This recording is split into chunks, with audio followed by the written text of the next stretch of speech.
بسم الله الرحمن الرحيم. السلام عليكم ورحمة الله وبركاته. كل عام وأنتم بخير، إلى أحبائي وسيداتي وأنساتي وكلكم جميعا يا رب بخير. يا ستي، في بنات وستات بتشكي بتقول لك أنا حطيته نص الممبار ففرقع مني زي الحمام برضو.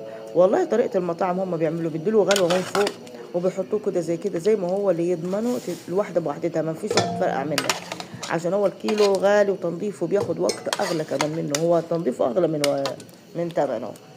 يعني تشتريه نظيف اغلى من انك انت تشتريه كده وتنظفيه وبتنظفيه تاني كمان.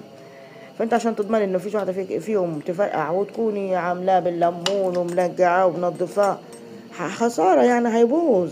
هديله من فوق وواحده غلوه عن ثقه وحطيه في الفرن. بسم الله ما شاء الله، والله هيطلع معاكي كميه كبيره طباقه كده هتمليها وتقطعي وتاكلي اكنك بتاكلي حمام. ما شاء الله، حمام مش بومبار، حمام جميل جميل جميل. وبالهنا والشفا، والف هنا اللي شاف، الف هنا اللي كل.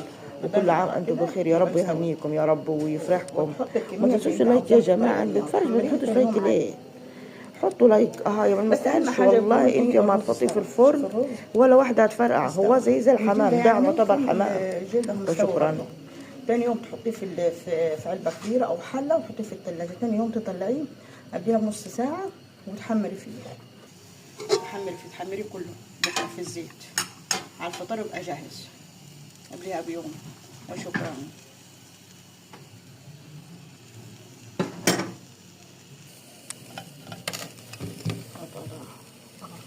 زي كده اهو، زي كده اهو، تكسر وتقطع من غير حاجه، مش عاوزه هو واحده وكده، مش عاوز تحمير.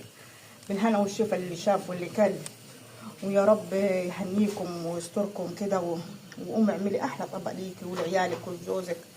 لو لقيتي نضف هاتي، لقيتي كده هاتي، اعملي معاه جوزين حمام ماشي، دكر ديك، فرخ ماشي، فراخ حلو جنبيه بيمشي الموضوع.